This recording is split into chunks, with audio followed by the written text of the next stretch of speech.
Hey people, this is JB from Grand Magus, and this is Metal Talks.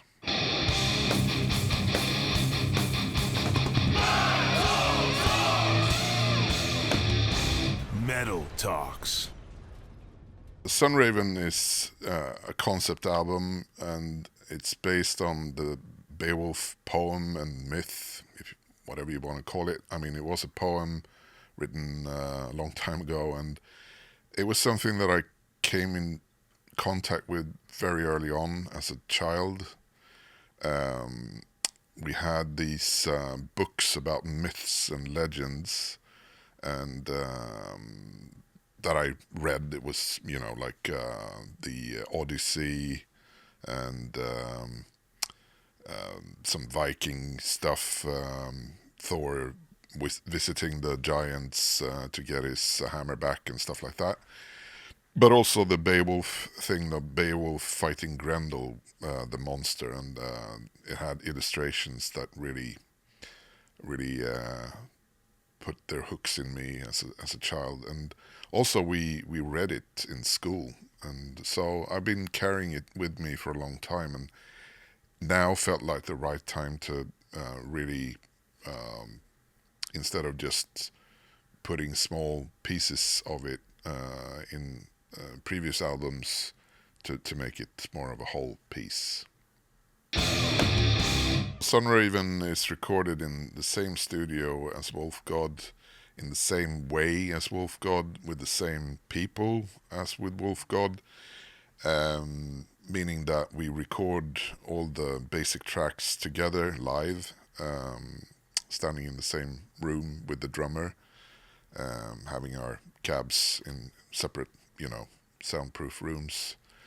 And it gives us, number one, it's much more fun to record that way instead of doing it piece by piece. And there's a certain thing about recording live that you can't really ape doing it the other way.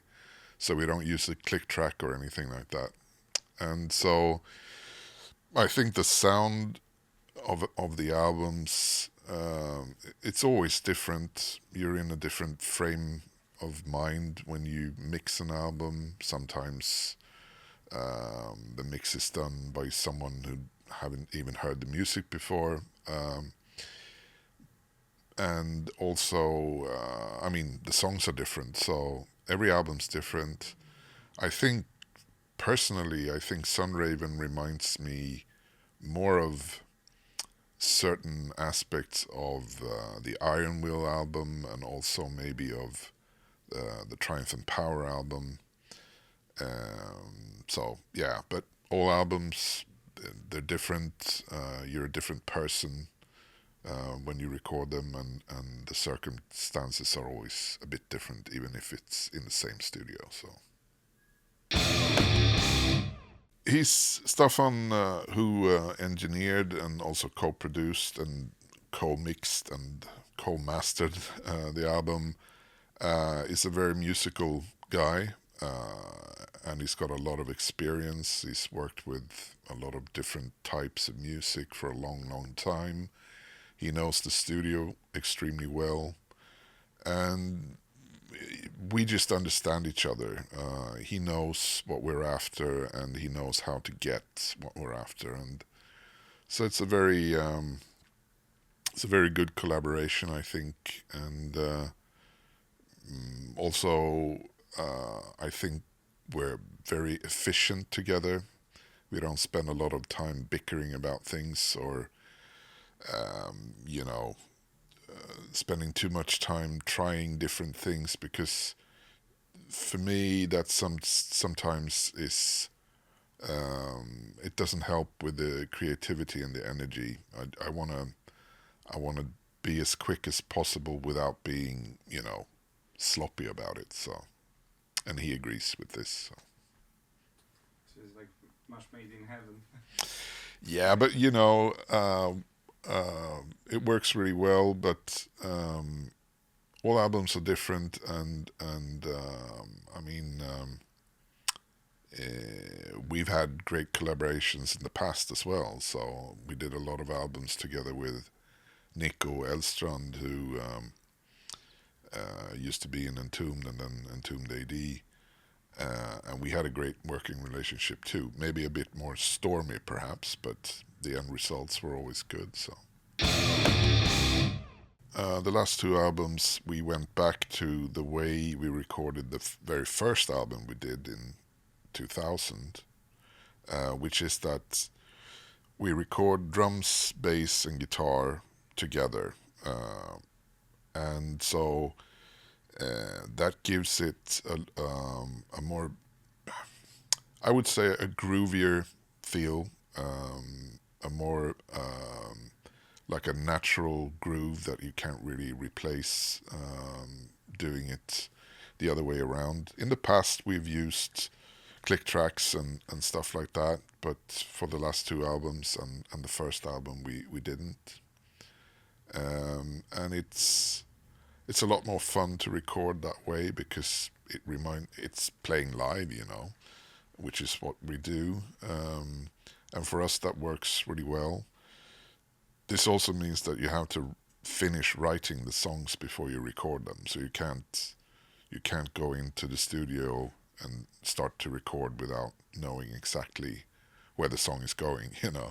So we start the recording process by obviously writing all the songs and then rehearsing for like 2-3 days and then just record takes until we feel that, yeah, so here we have the basic framework or basic guitar, drums, and guitar for this track, and then immediately I put on a second rhythm guitar, and then after that it's vocals and guitar solos and stuff like that. So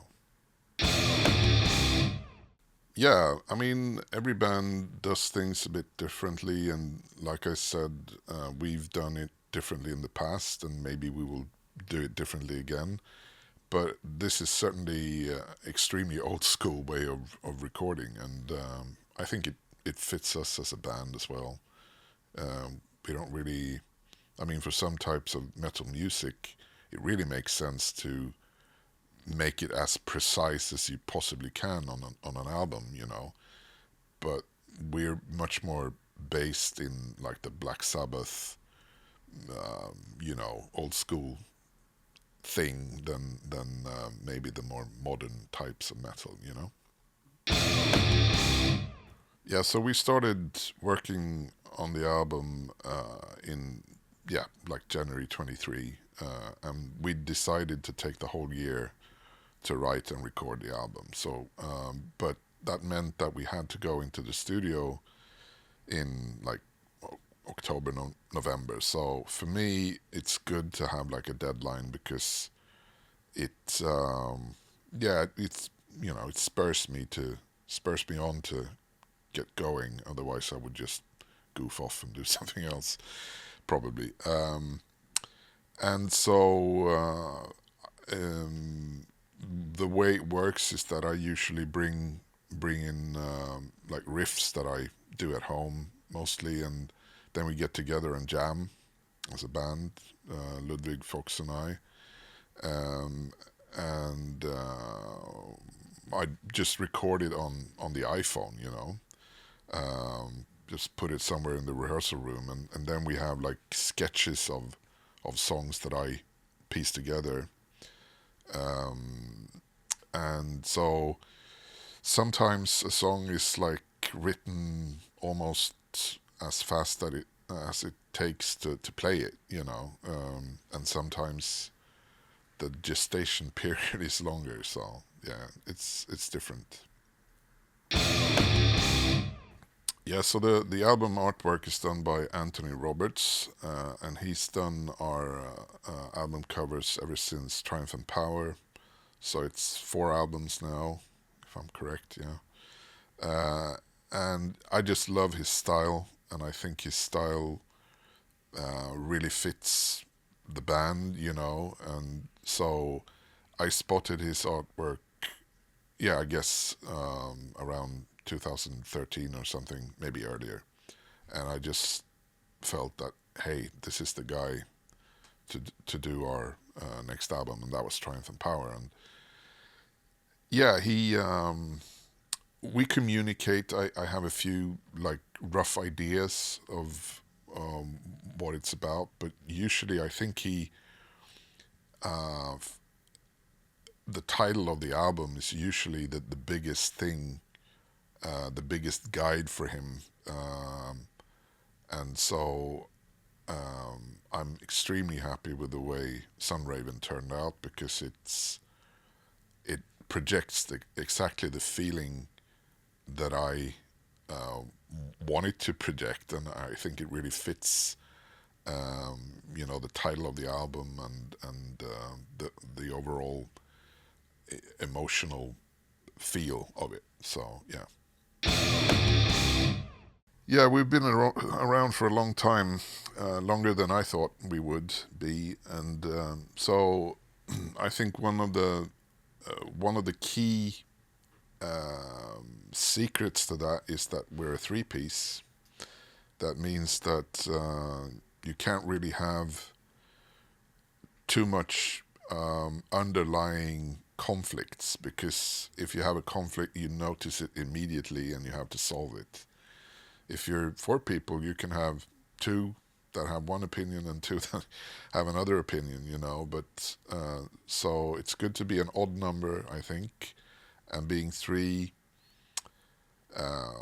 makes it even easier. And also the people. I've always felt that the band is the people for me, and so yeah, we have changed drummers a couple of times, but that has been mostly because of circumstances we couldn't really do anything about. Um, and so the Fox and I started the band, and we understand each other really, really well. He knows exactly the way I work, and I know how he works. And we've been good at, I think, um, sharing responsibility for different aspects of the band. And so since Ludwig joined the band, I think we've been, extremely solid as a unit. And yeah, I mean, I guess we've been lucky, but I also think there's a bit of a talent involved that doesn't necessarily have to do with music, but more how you see other people. Um, I think that I'm a pretty good judge of character, and yeah, so I stay away from people that I know I can't really work with. When we did our first album, we were, I mean, obviously very influenced by classic hard rock and heavy metal, but we were also at that time extremely influenced by the doom metal thing. Bands like Candlemass, of course, but also Cathedral and Electric Wizard and the whole doom kind of resurgence that happened in the early 2000s. And so we did the first album, and then we did Monument, the second album, which was even slower and heavier than the first one. And the first one was maybe a bit bluesy, which is also an influence, absolutely. But after Monument, I think we felt that, okay, that was as far as we wanted to go in that direction. And when we played live, I think we enjoyed playing the slightly faster songs a bit more than the really, really slow, doomy stuff. Um, and so we kind of dipped into our original inspiration, which is like Judas Priest, Black Sabbath, especially, you know, and Black Sabbath, also the Dio era, not just the Aussie, that, the first six, yeah. whatever. Everyone knows they're great, But and bands like Manowar and more like real heavy metal stuff, a bit faster paced. So I think around Wolf's Return, our third album, that's where we kind of found our identity, and we pretty much stuck to that, I think, ever since. We're touring with Opeth next year in February in Europe. And yeah, it's been a long time since we were on tour. That was the last time we were on tour. We got struck by the pandemic, so that was in March 2020. So it's going to be 5 years. So, I mean, it's going to be a test. Um, will we survive? And also, I mean, it's going to be a lot of fun. Opeth, they're a fantastic band and they're great friends of ours, and so I'm sure we're going to have a lot of fun together. Um, but also, I mean, obviously, we're playing great venues and mostly, major cities, and this.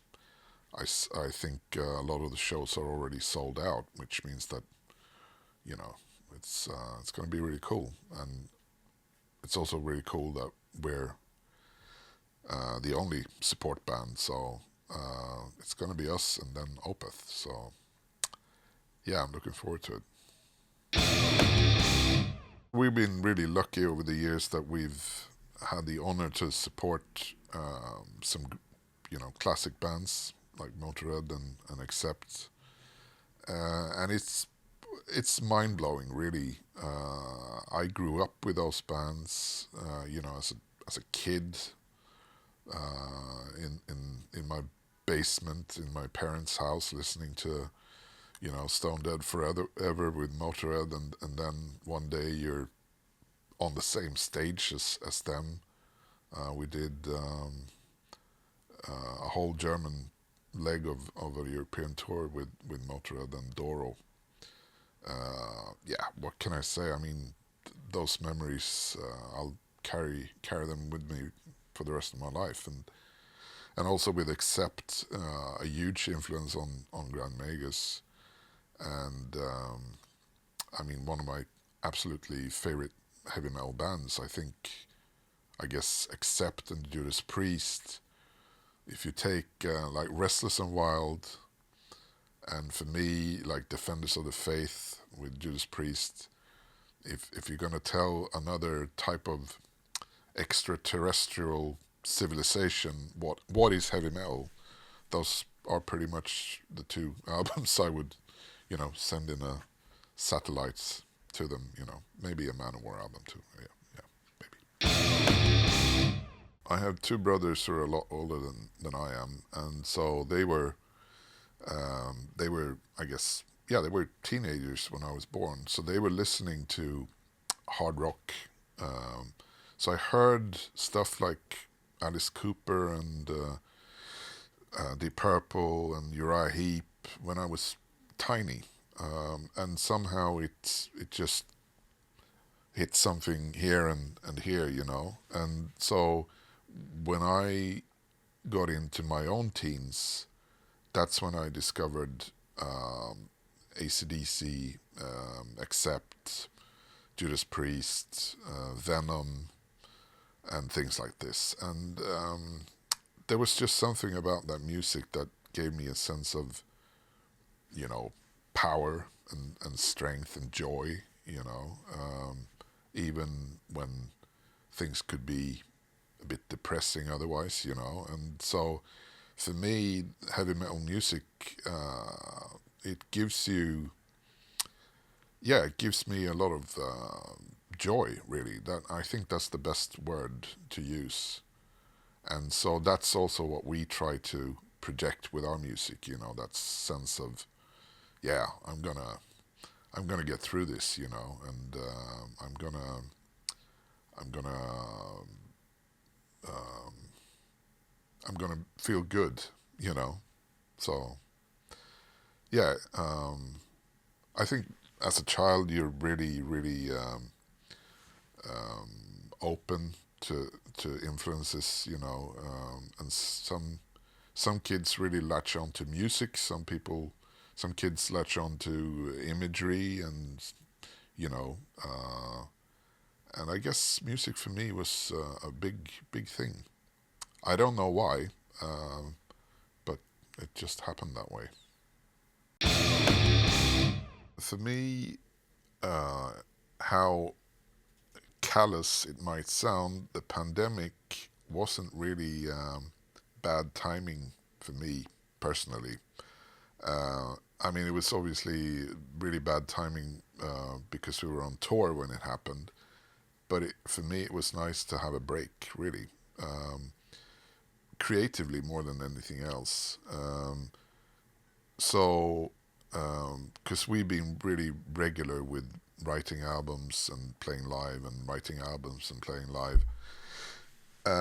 So, um, and during that time off, I kind of lost interest because it looked like it was never going to happen again. I thought that maybe live music is over, maybe we would never be able to be together, a lot of people in the same sweaty room, screaming our heads off half naked, which is for me the whole point of heavy metal. So I felt that, yeah, wasn't I lucky that was able to experience that for at least 20 years.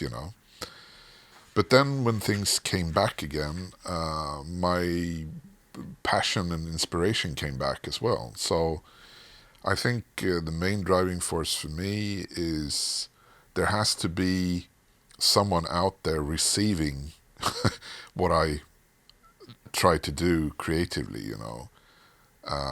If I was, if it was just, you just send something out and there's no one retrieving it, I wouldn't be interested. So when things came back, I felt that, yeah, I have at least one more heavy metal album in me. And so, and once you start on that path, it's very inspiring um, that people that you mention it to say, yeah, I want to hear more Grand Magus music. And so, yeah. So, but on the other hand, you have to write music for yourself. It's impossible to try and do something that someone else will like if you don't have the passion for it yourself. And our music is 100% emotional. It's got nothing to do with anything else. We're not forced to do it to survive, financially. So all our albums have been straight from the heart and just driven out of a passion for music and heavy metal in particular. So as long as that's there, we're gonna do more Grand Magus stuff. During 2023, when we wrote and recorded the album, I didn't listen to any other heavy metal music at all, because you always end up stealing subconsciously. Uh, so I've been mainly listening actually to like Handel and Beethoven during 2023, and during the pandemic, it was pretty much AC/DC, to be honest. uh, AC/DC, and yeah, it was pretty much AC/DC during the pandemic. I don't know why, but um, so I'm very much out of the loop, which I think is pretty common when you write music yourself. It I mean, it takes so much out of you in that particular type of music that you usually want to hear something else. But I mean, there are still some awesome bands out there who've been around even longer than we have, that still do albums, that still kick ass, and fill me with that sense of, yeah. So, um, but I'm not an oracle when it comes to new music. I probably listen more to, you know, the first 5 Queen albums than I do to new heavy metal, to be honest. So, apart from the tour next year, we're gonna do some festivals. There's gonna be a few that we haven't done before, and there's gonna be a few that we have done before, and that's pretty much all I know that I can reveal at this point. Um, but it's like, yeah, where everything's back to normal, and that's a cool thing, I gotta say that the first festival that we played after the whole thing was emotionally overwhelming, to see that many people again having fun together, and the heavy metal crowd is always great.